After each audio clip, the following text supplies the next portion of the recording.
नमस्कार, जय हिंद दोस्तों। स्वागत है आपका आपके अपने YouTube channel quick revision classes पर। बीडीओ 2018 एग्ज़ाम का री एग्ज़ाम होना लगभग जून में प्रस्तावित हो चुका है। ऐसी पूरी खबरें आ चुकी हैं कि 15 से 20 जून के बीच में आपका बीडीओ 2018 का री एग्ज़ाम करवा लिया जाएगा। तो 22 दिसंबर फर्स्ट शिफ्ट में जो पेपर हुआ था उसके कुछ MCQ अभी आपको देखने को मिलेंगे। ये जो पोस्ट था ग्राम विकास अधिकारी की पोस्ट थी इस भर्ती में, विलेज डेवलपमेंट ऑफिसर जिसे कहते हैं, ग्राम पंचायत अधिकारी, विलेज पंचायत डेवलपमेंट ऑफिसर कहते हैं, समाज कल्याण पर्यवेक्षक, 3 पोस्ट थी इस भर्ती में। UPSSC इस परीक्षा का आयोजन कराता है और 22 दिसंबर 2018 को 10 AM से 12 PM के बीच में फर्स्ट शिफ्ट में जो पेपर हुआ था उसके GS के जो हिंदी के जो क्वेश्चन है वो अभी आपको देखने को मिलेंगे। क्लियर है आपको? तो पहला प्रश्न है आपका, स्वावलंबी होने के लिए सही मुहावरा है पाँव भारा होना, पानी फेर देना, या पैरों पर खड़ा होना, या फेंक फेंक कर पैर रखना। आपको बताना है स्वावलंबी होने के लिए सही मुहावरा क्या है। पाँव भारा होना, पानी फेर देना, पैरों पर खड़ा होना, या फेंक फेंक कर पैर रखना। तो इसका सही उत्तर आपका क्या हो जाएगा यह आपको बताना है। इसका सही उत्तर है C, पैरों पर खड़ा होना। स्वावलंबी होने का मतलब है आप में स्वाभिमान आ गया है, अब आप अपने पैरों पर खड़े हैं, किसी और पर निर्भर नहीं है। क्लियर आपको? अगला प्रश्न है आपका, बोए पेड़ बबूल के आम कहां से होए। लोकोक्ति का सही अर्थ क्या है। एक लोकोक्ति दी गई है, बोए पेड़ बबूल के आम कहां से होए। इसका सही अर्थ आपको बताना है, कर्म के अनुसार फल नहीं मिलता, जैसा कर्म करोगे वैसा फल मिलेगा, कर्म और फल का कोई संबंध नहीं होता, या कर्म करो फल की इच्छा मत करो। बताइएगा इनमें से कौन सा ऑप्शन आपका सही हो जाएगा। प्रश्न नंबर 2 का, बोए पेड़ बबूल के आम कहां से होए, तो उसका बहुत ही आसान उत्तर है, बताइएगा जल्दी से, B, जैसा कर्म करोगे वैसा फल मिलेगा। बहुत ही आसान है, अगर आप लगातार पढ़ाई कर रहे हैं तो निश्चित रूप से आप इसका सही उत्तर दे पा रहे होंगे। अगला प्रश्न है आपका, लाभ ही लाभ अर्थ के लिए सही लोकोक्ति है। 5 उंगलियां घी में होना, 5 उंगलियां बराबर नहीं होती, नेकी कर और कुएं में डाल, या नेकी और पूछ पूछ। बताइएगा इनमें से कौन सा ऑप्शन आपका सही हो जाएगा। लाभ ही लाभ अर्थ के लिए सही लोकोक्ति है, बताइएगा। तीसरे का सही उत्तर क्या हो जाएगा आपका। तीसरे का सही उत्तर है आपका A, 5 उंगलियां घी में होना। क्लियर आपको? लाभ ही लाभ मतलब हर तरह से आप लाभ में हैं। अगला प्रश्न है आपका, मूल पाठ का व्याख्या के साथ अनुवाद कहलाता है। प्लीज वीडियो को लाइक कर लीजिएगा, चैनल पर नया है तो चैनल को सब्सक्राइब कर लीजिएगा। आपके लिए लगातार वीडियो 2018 की तैयारी हमारे चैनल पर करवाई जाएगी। PT 2018 की 2023 की तैयारी भी हमारे चैनल पर करवाई जाएगी। आप पूरा फोकस बनाए रखिए और पढ़ाई करते रहिए, निश्चित रूप से आपका सिलेक्शन पक्का होगा अगर आपने दृढ़ इच्छा शक्ति दिखाई। मूल पाठ का व्याख्या के साथ अनुवाद कहलाता है शब्दानुवाद, भावानुवाद, सारानुवाद, या व्याख्यानुवाद। बताइएगा मूल पाठ का व्याख्या के साथ अनुवाद क्या कहलाता है। चौथे का कौन सा ऑप्शन आपका सही हो जाएगा। इसका सही उत्तर है आपका D, व्याख्यानुवाद। व्याख्या प्लस अनुवाद को जोड़ के व्याख्यानुवाद बना दिया गया। क्लियर आपको? अगला प्रश्न है आपका, ब्रज हिंदी की किस उपभाषा के अंतर्गत है। पहाड़ी हिंदी, पूर्वी हिंदी, पश्चिमी हिंदी, या राजस्थानी हिंदी। कई भाषाओं का जो हिंदी भाषा को कई उपभाषाओं में बांटा गया है, उनमें से किस उपभाषा के अंतर्गत ब्रज हिंदी आती है यह आपको बताना है। तो 5वीं का कौन सा ऑप्शन आपका सही हो जाएगा। इसका सही उत्तर है आपका C, पश्चिमी हिंदी के अंतर्गत आती है। क्लियर आपको? ब्रज। अगला प्रश्न है आपका, अमेंडमेंट के लिए सटीक हिंदी अनुवाद है। शोधन, संशोधन, प्रशोधन, या समाशोधन। बताइएगा कई बार आपने संविधान जब पढ़ा होगा तो उसमें संशोधन पढ़े होंगे। कई बार जब संसद में संशोधन होता है, अमेंडमेंट कहा जाता है उसको। तो इसका छठे का सही उत्तर क्या हो जाएगा आपका। छठे का B ऑप्शन बिल्कुल सही है। अमेंडमेंट का सटीक हिंदी अनुवाद संशोधन है। क्लियर आपको? संविधान संशोधन। अगला प्रश्न है आपका, सूर सागर के रचयिता कौन है। बताइएगा सूर सागर के रचयिता कौन है। विद्यापति है, जयदेव है, या तुलसीदास है, या सूरदास है। बताइएगा आपका फोकस किस ऑप्शन पर जा रहा है? सूरसागर के रचयिता कौन है? 7वें का सही उत्तर जो है आपका वो डी है, सूरदास जी सूरसागर के रचयिता हैं। तो सूरदास की कोई 4 रचनाएं आज आप कमेंट बॉक्स में लिखिएगा, मुझे आपके कमेंट्स का इंतजार रहेगा। सूरदास की 4 रचनाएं। क्लियर आपको?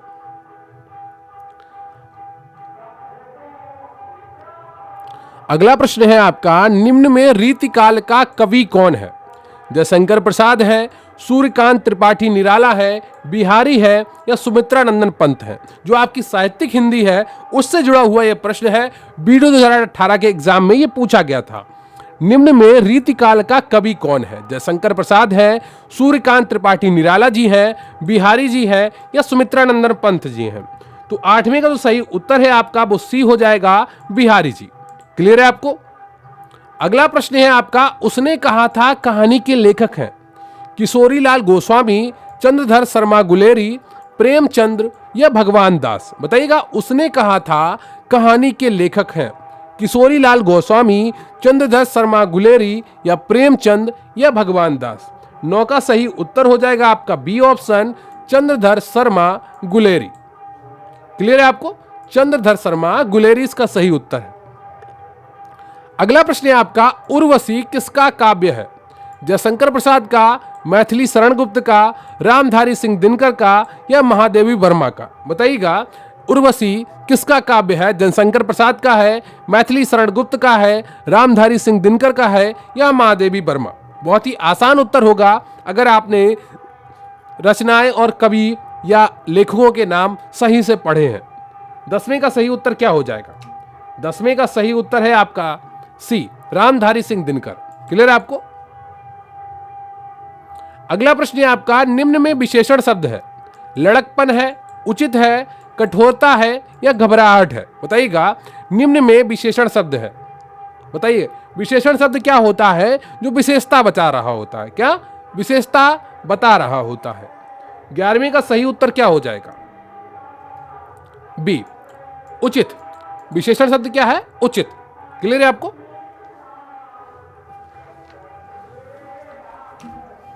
अगला प्रश्न है आपका, निम्न में प्रेरणार्थक क्रिया है?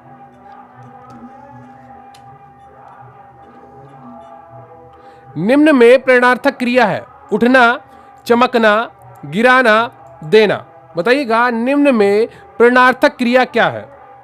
उठना, चमकना, गिराना या देना? 12वें का सी ऑप्शन आपका बिल्कुल सही है, गिराना। प्रेरणार्थक क्रिया क्या है? गिराना। ठीक है।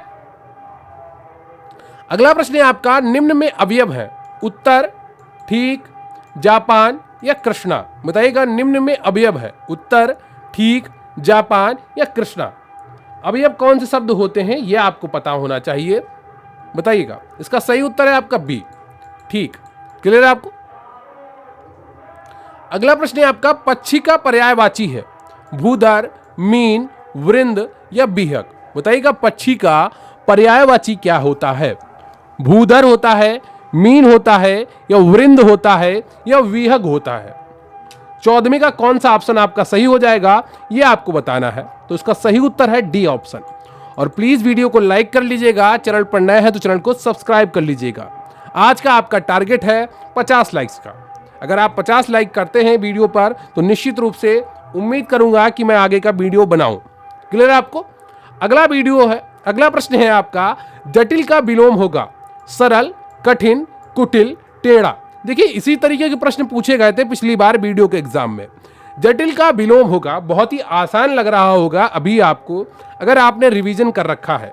15वें का सही उत्तर है आपका ए, जटिल का विलोम होता है सरल। कठिन, कुटिल, टेढ़ा ये सब जटिल के ही पर्यायवाची समान है। अगला प्रश्न है आपका, जो देने योग्य है के लिए एक शब्द है? गे या दे या पे या दान? बताइए, जो देने योग्य है के लिए एक शब्द है। तो 16वें का तो सही उत्तर है आपका वो हो जाएगा बी, दे। क्लियर है आपको? अगला प्रश्न है आपका, दिन दीन शब्द युग्म का सही अर्थ है?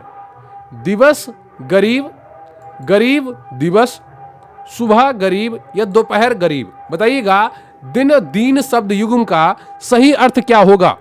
17वें का जो सही उत्तर है आपका वो हो जाएगा ए, दिवस और गरीब। जो पहला वाला दिन है वो दिवस है और जो दीन है वो गरीब है। दीन दुखियों की सुनो प्रभु, ऐसा आपने सुना होगा कई बार। अगला प्रश्न है आपका, निम्न में कौन सा शब्द अनेकार्थक है? बताइएगा, निम्न में कौन सा शब्द अनेकार्थक है? साहस, पुस्तक, अंबर, बालक। बताइएगा इनमें से कौन सा ऑप्शन आपका सही हो जाएगा। निम्न में कौन सा शब्द अनेकार्थक है? 18वें का तो सही उत्तर है आपका वो हो जाएगा सी, अंबर। क्लियर आपको? अगला प्रश्न है आपका, निम्न में वर्तनी की दृष्टि से शुद्ध शब्द है? पूज्य, परीक्षण, प्राण या परीक्षा। बताइएगा निम्न में वर्तनी की दृष्टि से शुद्ध शब्द क्या है? तो 19 का तो सही उत्तर है आपका वो डी है, परीक्षा। प्राण में प्राण होता है, ये अड़ा होता है ना, ये ऐसे बनता है। क्लियर है आपको? अगला प्रश्न है आपका, निम्न में वर्तनी की दृष्टि से अशुद्ध शब्द आपको पहचानना है। प्रादेशिक होता है क्या? माधुर्य अशुद्ध है क्या? व्याप्त अशुद्ध है क्या? या प्रमाणिक अशुद्ध है? बताइएगा निम्न में वर्तनी की दृष्टि से अशुद्ध शब्द क्या है? 20 का सही उत्तर क्या हो जाएगा आपका? तो 20 का सही उत्तर है आपका डी, प्रमाणिक। ठीक है,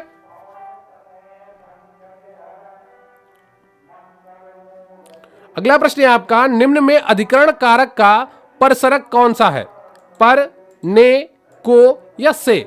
अधिकरण कारक का परसर्ग क्या होता है यह आपको बताना है। तो इसका सही उत्तर है आपका ए ऑप्शन, पर। अधिकरण में पर होता है ना, अधिकरण में पर। अगला प्रश्न है आपका, निम्न में पुल्लिंग शब्द कौन सा है? क्षमा, घटना, क्षेत्र या रीति। जब भी पुल्लिंग स्त्रीलिंग शब्दों का चयन करना हो तो उन्हें वाक्यों में प्रयोग करके देखिएगा। बताइएगा निम्न में पुल्लिंग शब्द कौन सा है? रीति बनाई जाती है, क्षमा दी जाती है, घटना हो जाती है, क्षेत्र बड़ा या छोटा होता है। यहां पर छोटी नहीं होती क्षेत्र। तो यहां पर पुल्लिंग शब्द कौन सा हो जाएगा आपका? जल्दी से बताइए, सी ऑप्शन, क्षेत्र। क्लियर आपको? अगला प्रश्न है आपका, निम्न में स्त्रीलिंग शब्द कौन सा है? दुख है, गरिमा है, लेख है या स्पर्श है। बताइएगा निम्न में स्त्रीलिंग शब्द कौन सा है? तो दुख होता है, ठीक है, गरिमा होती है, लेख लिखा जाता है, स्पर्श किया जाता है। बाकी सभी पुल्लिंग शब्द हैं। जो गरिमा शब्द है आपका, ये लड़कियों का नाम भी होता है, यह आपका स्त्रीलिंग होता है। अगला प्रश्न है आपका, किसका प्रयोग सदैव बहुवचन में होता है? दर्शन, नारी, लता, गाय। बताइएगा किसका प्रयोग सदैव बहुवचन में होता है? दर्शन, नारी, लता, गाय। तो यहां पर सही उत्तर क्या हो जाएगा आपका? जल्दी से बताइए और प्लीज वीडियो को लाइक कर लीजिएगा। चैनल पर नए हैं तो चैनल को सब्सक्राइब कर लीजिएगा। सही उत्तर है आपका ए, दर्शन। इसका प्रयोग सदैव बहुवचन में होता है, दर्शनों नहीं होता है, दर्शन होता है केवल। अगला प्रश्न है आपका, निम्न में भूतकाल का उदाहरण है? बहुत ही आसान ऑप्शन है यहां पर, मैं जाता हूं। क्या यह भूतकाल है? राम घर गया था, यहां पर घर होगा, ठीक है, गया था। तो क्या यह भूतकाल है? वह आ रहा है, क्या यह भूतकाल है? वह पुस्तक पढ़ेगा, क्या यह भूतकाल है? तो 25 का तो सही उत्तर है आपका वो कौन सा हो जाएगा? बहुत ही आसानी से आप उत्तर दे पा रहे होंगे। इसका सही उत्तर है बी। जहां पर था, थी, थे आ जाएं तो वो क्या होता है? भूतकाल का उदाहरण होता है। क्लियर आपको? भूतकाल की सबसे साधारण सी पहचान है था, थी, थे आ जाएं। क्लियर आपको? 25 का बी ऑप्शन आपका बिल्कुल सही है। तो 22 दिसंबर 2018 में हुए फर्स्ट शिफ्ट के पेपर का यह पहला पार्ट है, जिसमें आपने 25 प्रश्न हिंदी के किए। दूसरे पार्ट में आप कल दूसरे 25 प्रश्न करेंगे। लगातार इसी तरीके से आपको सभी पेपर करा दिए जाएंगे और निश्चित रूप से आपकी तैयारी फिर टॉपिक वाइज भी करवाई जाएगी। तो वीडियो 2018 जून में जो एग्जाम होना है उसकी तैयारी अभी से आपको शुरू कर देनी चाहिए और निश्चित रूप से इसमें आपका सिलेक्शन पक्का हो सकता है अगर आपने ये एग्जाम दिया था, आपने फॉर्म भरा था। तो चलिए मेहनत करते रहिए, मैं भी आपके साथ आपके लिए मेहनत कर रहा हूं। वीडियो अच्छा लगा हो तो प्लीज वीडियो को लाइक करिएगा, चैनल पर नया है तो चैनल को सब्सक्राइब करिएगा और कमेंट बॉक्स में जरूर बताइएगा कि सूरदास की रचनाएं कौन कौन सी हैं। मुझे आपके कमेंट्स का इंतजार रहेगा। तो प्लीज वीडियो को लाइक करिएगा। Thank you very much. जय हिंद, जय भारत।